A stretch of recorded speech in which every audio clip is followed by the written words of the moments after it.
Today is June 13th, 2022. My name is Rob Carr of Kalamazoo Right to Life, and this is Pro-Life Week. Well, another Monday has come, and the Supreme Court has not decided on the Dobbs versus Jackson Women's Health case. This is the case that emanated from Mississippi.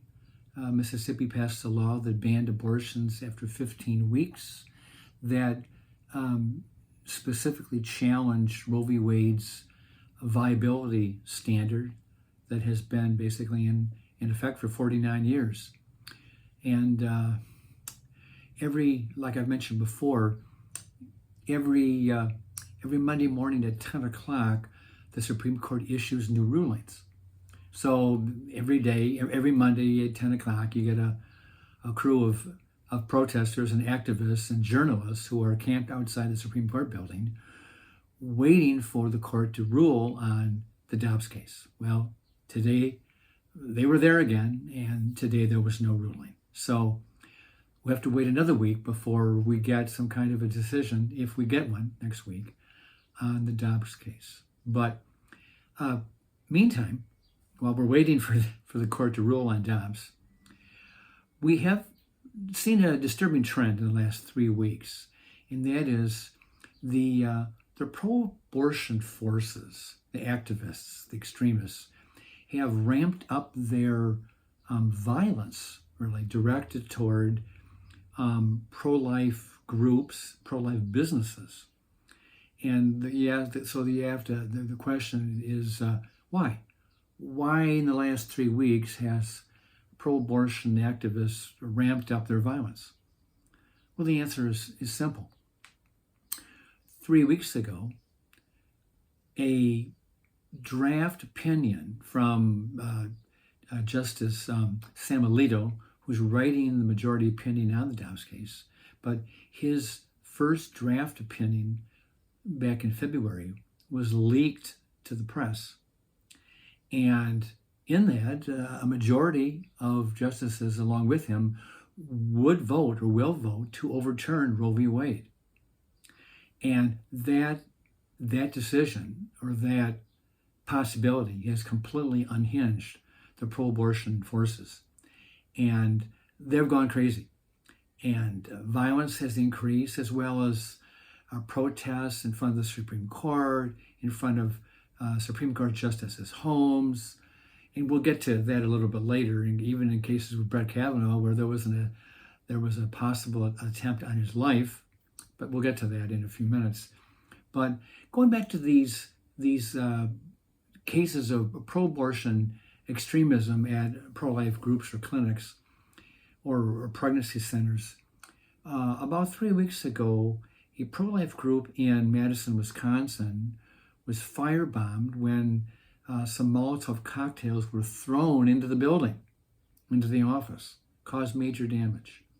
And then about a week later, the Oregon Right to Life office, or one of their offices, was firebombed. And then a little while later, there was a pregnancy care center in Buffalo, New York, that was firebombed. You know, the pregnancy care centers are not like your typical Right to Life group, like Right to Life in Michigan would be. Because Right to Life in Michigan and its affiliates, we support or endorse political candidates or pro-life judges. You know, we want pro-life politicians to get into office who can make changes and affect changes in state laws regarding the issue of abortion. You know, regulations, limits on abortion, things like that. And pregnancy care centers do not endorse candidates. They are apolitical. They are there to minister to women with unplanned pregnancies.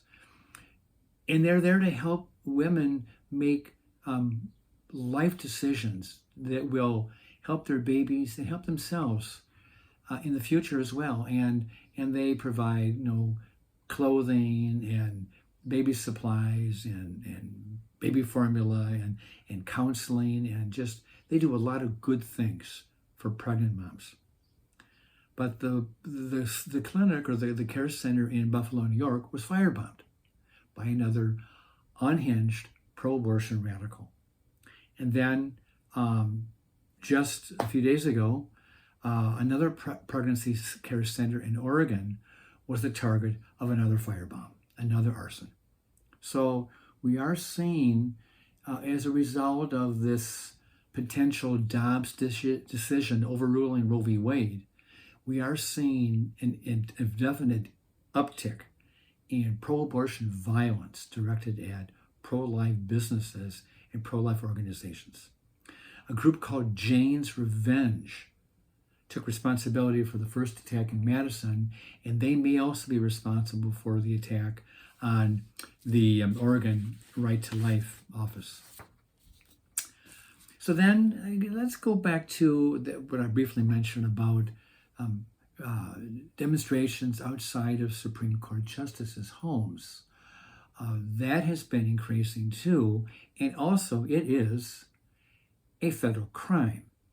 You are not permitted to exercise your First Amendment right of the right to assemble and right of free speech. You are not permitted to do that outside of the homes of Supreme Court justices because it is affecting their decision making. It's putting pressure on them, and you are not allowed to put pressure on the Supreme Court to make a change, not at least not in front of their homes.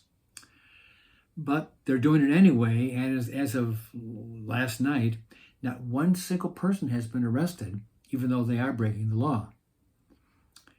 And a few days ago, late last week, a young man from California flew to Washington, D.C., and brought a rifle and other weapons to the home of Justice Brett Kavanaugh with the intention of killing him. I mean, that was his intention. But when he got there, he saw all these security force protecting the home, so he backed out of the deal. But his plan was to kill him, and he did contact 911 and admitted so that he was there. His plan was to kill the justice, but he also said that he was suicidal.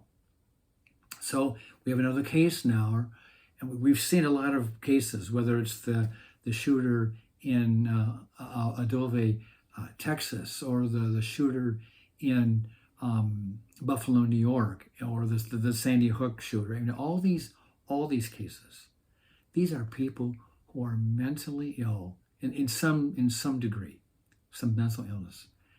And I'm not excusing his actions, but this man from California, his intention was to kill Brett Kavanaugh, and he didn't do it. But he has been arrested.